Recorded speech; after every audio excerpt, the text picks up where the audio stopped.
Սիվիկեմ խնդրեմ ձեր հարցը։ Շնորհակալություն, պարոնայք, օրերս կառավարությունը հրապարակեց Ղարաբաղյան կարգավորման փաստաթղթերի փաթեթը, որոնց թվում նաև Սերժ Սարգսյանի նամակներ ուղված Ռուսաստանի Դաշնության նախագահ Վլադիմիր Պուտինին։ Խնդրում եմ ասեք, արդյոք այդ նամակին եղել է պատասխան Ռուսաստանի Դաշնության նախագահի կողմից, եթե այո, ապա այն ինչ է բովանդակել, արդյոք պարոն Պուտինը կիսել է Հանրապետության նախագահի մտահոգությունները, որոնք շահադրված են եղել նամակում։ Երկրորդ հարց ձեր թույլտվությամբ, երեք Հայաստան խմբակցության падգամավոր Աննա Գրիգորյանն իր ելույթում այսպիսի ձևակերպում գործածեց հանրապետական դասովշիկներ։ Ուզում եմ հարցնել, վիրավորված չեք, պարոն Մամեդյանյան, պարոն Աբրահամյան, նման ձևակերպումից ստացվում է, որ ձեր կառավարման օրոք այդպիսի ինստիտուտ է գործել դասովշիկների, որոնք փաստորեն աջակցել են, որպեսզի դուք ընտրություններում հաղթեք։ Եվ երրորդ հարցը, Հանրապետության նախագահը պարոն Սերժ Սարգսյանը շաբաթներ առաջ հայտարարեց, որ երբ եկեղեցու կողմից լինի առաջարկ աջակցելու, սատարելու անհաղորդ եկեղեցու շուրջ տեղի ունեցող զարգացումներին, ինչու հաջակցություն եկեղեցու եւ ամենայն հայոց կաթողիկոսի հանրահավաք կամ այլ ակցիա չեք կազմակերպում։ Շնորհակալություն։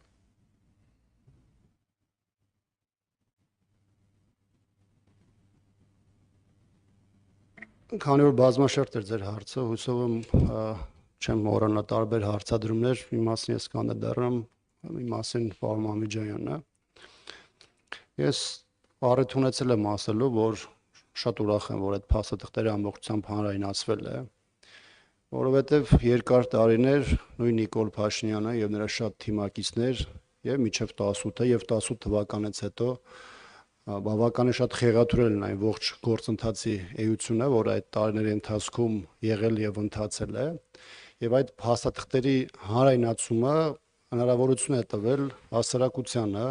դրանով հետաքրքրված մեր քաղաքացիներին, փորձագիտական շրջանակներին, առհասարակ մարդկանց ծանոթանալու բանակցային գործընթացի դինամիկային վերջին 3 տասնամյակի ընթացքում եւ եզրակացություններ անելու, թե իրականում ինչ ենք ունեցել, ինչ կետի ենք եկել հասել եւ այդ բանակցային գործընթացի այդ պահին եղած իրողությունների պայմաններում ինչ է արել Նիկոլ Փաշինյանը։ Իհարկե, փաստաթղթերը, որոնք հրապարակվել են, որոշակի առումով նաեւ ընտրովի են, որովհետեւ ասել, որ ամբողջականն է հանրայնացվել, բնականաբար դա ակնհայտորեն այդպես չէ։ Չեմ ասում այն հայտնի հղումը, որ ներկայացված է նաեւ այնտեղ հայկական ժամանակի հոդվածները եւ այլն, բայց հատկապես երրորդ նախագահի ժամանակահատվածի հետ կապված ներկայացվել է մի քանի փաստաթղթեր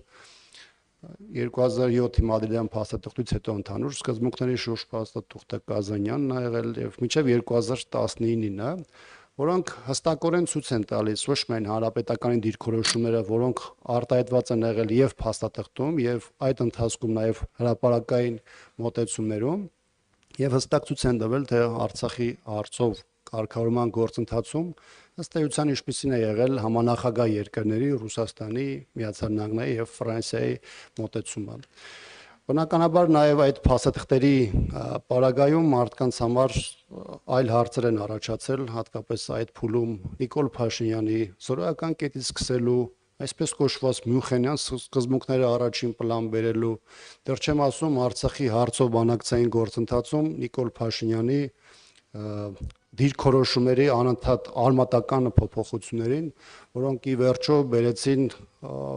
Արցախի հանձնմանը եւ ըստ էության հայաստանյան այս իշխանությունների կողմից Արցախը Ադրբեջան ճանաչելու այս process-ին եւ ես կարծում եմ, որ առանձնապես այս մասով իշխանությունը այս իրավիճակում այլևս որևէ բան նույնիսկ ասելիք էլ չունի։ Ինչ վերաբերում է կոնկրետ նամակին, կարծում եմ, որ նամակը այս տեսանկյունից մենք չենք հրապարակել, բնականաբար մենք ծանոթ ենք տեքստին, բայց կոռեկտության հարց կար պայմանավորվածանը, որ նամակը ունի երկու հասցեատեր եւ բնականաբար առանց մյուս հասցեատերի համաձայնությամբ դա հրապարակելը նաև էթիկայի առումով կոռեկտ չենք համարել, առավել եւս հիմա դուք հարցում եք դրա պատասխանի մասին։ Կոնկրետ բովանդակությունը կարծում եմ հստակ արտահայտել է ոչ միայն այդ ժամանակահատվածում երրորդ նախագահ Սերժ Սարգսյանի Արցախի հարցում ունեցած դիրքորոշումների հստակեցումները, կարմիր գծերը, ներկայացված այնտեղ այն մանիպուլյացիաները, որոնք Ադրբեջանը փորձում է անել կամ իրականացնել, իսկ մյուս շահարկվող հատվածը, որը վերաբերում է հատկապես ռազմական բալանսի հետ կապված թեմային, կարծում եմ, որ եւ կոնկրետ ձևակերպումը եւ դրա տողատակերում ներկայացվածը ըստ էության բավականին հստակ է։ Առաջին հերթին առայն, որ Հայաստանի այդ ժամանակվա իշխանությունը իր պետական ազգային շահերը իրացնելու ճանապարհին օգտագործել է բոլոր հնարավորությունները, լրացուցիչ պայմանավորվածություններ Ռուսաստանի հետ այդ փուլում ձեռք բերելու եւ շատ ավելի պաշտպանված հայ ժողովրդի շահերը ներկայացնելու առումով, որը արտահայտված է եւ դրանից հետ դրան հաջորդ ժամանակահատվածում ռազմական նոր ձեռքբերումներին 300 միլիոն դոլարի շրջանակներում երկու փուլով եւ վերաբերում է օժանդակությանը, որը Հայաստանի Հանրապետությանը ներկայացվել է նաեւ 16 թվականից հետո, այնպես որ կարծում եմ այն մարդիկ, ովքեր այստեղ փորձում են ինչ-որ բաներ փնտրել, փորձում են քարոզչական նյութ ձեռնարկել, կարծում եմ դա նրանց ըստ էության չի հաջողի, որովհետեւ իրողությունները եւ այն փաստերը, որոնք հանրայնացված են, հստակություն են ներկայացրել մեծ թվով հարցերի շուրջ։ Հավելեմ պարոն Աբրահամյանին, նախ շարունակեմ նամակի թեման, ինչպես պարոն Աբրահամյանը նշեց, այդ նամակի պատասխանը հույժ գաղտնի է, մենք հույժ գաղտնի փաստաթղթեր նամակի ամբողջ գործընթացն է հույժ գաղտնի, բայց հրապարակային մենք բոլորս կարող ենք տեսնել դրա պատասխանը որն է։ Դրա պատասխանը եղավ այն, ինչ պարոն Աբրահամյանը նշեց, այսինքն սպառազինության ձեռքբերման համար հաստատված վարկի եւ աջակցություն։ Դրա պատասխանը եղավ այն, որ հետագա փաստաթղթերում միջանկյալ կարգավիճակը իր բոլոր երաշխիքներով հանրաքվեն, որը հիմա որոշ քարոզիչներ փորձում են ներկայացնել Ադրբեջանի ողջ տարածքում էր, եսի ինչ ես, այնտեղ սևով սպիտակի վրա գրված է, որ այդ հանրաքվեն անցկացվելու էր Ղարաբաղում եւ Ղարաբաղի բնակչության համար։ Ակնհայտ է, չէ՞, ինչ էր լինելու արդյունքը։ Եթե Ադրբեջանը, ենթադրում եմ, որ այդ հարցը կտակ, երկարացներ հանրաքվեի իրականացումը կամ չհամաձայնվեր, Լաչինն ու Քելբաջարը կմնային հավերժ հայկական, ինչպես ասել է Ադրբեջանի նախագահ, երբ որ առաջին անգամ Փաշինյանի դավաճանության եւ հանձնման արդյունքում ոտք դրեց այդ տարածքներ, ասեց, որ եթե բանակցային գործընթացը գնար այնպես ինչպես գնում էր, այս տարածքները հավերժ մնալու էին հայկական։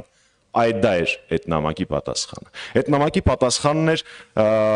այն երաշխիքները, որոնք ստանալու էր Արցախը։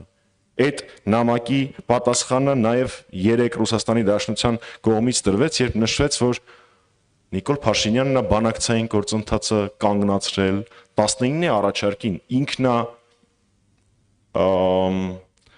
մերժում բառը չօգտագործեմ, բայց համենայն դեպս արել է գործողություններ Արցախ, Հայաստանը եւ վերջ եւ այլն, որոնց արդյունքում բանակցությունները 19-ի առաջարկի հետ կապված չեն շարունակվել, իսկ 19-ի առաջարկը, որ ինքը խափում էր, թե իբր չկա, աշխատելու համար բավական լավ փաստաթուղթ էր, աշխատելու համար եւ այնտեղ կարելի էր ավելի լավացնել Հայաստանի դիրքը։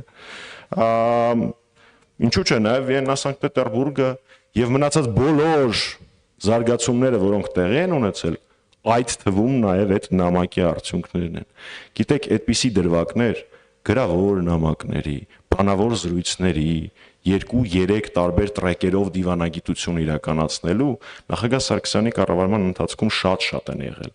Ու դրանք մենք չենք գաղտնազերծում, որովհետև դրանց արդյունքները, դրանց հետևանքները տեսանելի են բանակցային գործընթացից։ Այս նամակի մասով։ Գիտեք, Տիկին Գրիգորյանի հետ կապված ես ձեր գործընկերոջ հարցին պատասխանեցի, ես երբեք իմ թիմի համար երբեք ամոթ չեմ զգացել, չեմ զգում եւ չեմ զգալու, բայց թույլ տվեք ես Civic AM-ով չպատասխանեմ ընդդիմադիր գործընկերոջս, որովհետեւ ի տարբերություն շատ ու շատ ընդդիմադիրների ես քաղաքական հակառակորդների պարագայում մտածելու բաներ չունեմ, ես գիտեմ իմ քաղաքական հակառակորդը ով է։ կան ոնց որ թե Հայաստանի նաև ընդդիմադիր դաշտում մարդիկ, ովքեր երբեմն խառնում են, թե ով է իրենց իրական հակառակորդը քաղաքական կամ էլ մենք իրանց մասին սխալ կարծիքի ենք։ Ինչ վերաբերում է եկեղեցու նկատմամբ Փաշինյանի արշավին, ես խոսքս սկսեցի նրանից, որ այստեղ եկել եմ Արշակ Սրբազանի դատավարությունից, կարծում եմ ձեր հարցը տեղին չէր, ինչ վերաբերում է հանրահավաք եւ այլն, դուք նախագահ Սարգսյանի խոսքը մի փոքր սխալ մեջ բերեցիք, իսկ ինչպես միշտ նախագահ Սարգսյանի խոսքի պարագայում ամեն բառը եւ ստորակետը էական է։ Քանի որ խոսքը գնում է եկեղեցու նկատմամբ արշավ, մենք համարում ենք, որ վեհապար հայրապետը եւ առաքելական եկեղեցին պիտի նույնիսկ հորդոր բառը չեմ ուզում օգտագործեմ, ակնարկի, թե ինչ գործիքակազմով ենք մենք պայքարելու այս հայտարարության դեմ, որովհետեւ ամեն դեպքում մենք խոնարհությամբ պարտավոր ենք ընդունել հայ առաքելական եկեղեցու ցանկացած ձև եւ ցանկացած բովանդակություն պայքարի իրականացման եւ այդ ձևերից յուրաքանչյուրի պարագայում ձեր նշած փողոցային պայքարից մինչեւ ցանկացած այլ դրսևորում հանրապետական կուսակցությունը ինչպես եւ խոստացել է ինչպես ազգային պահպանողական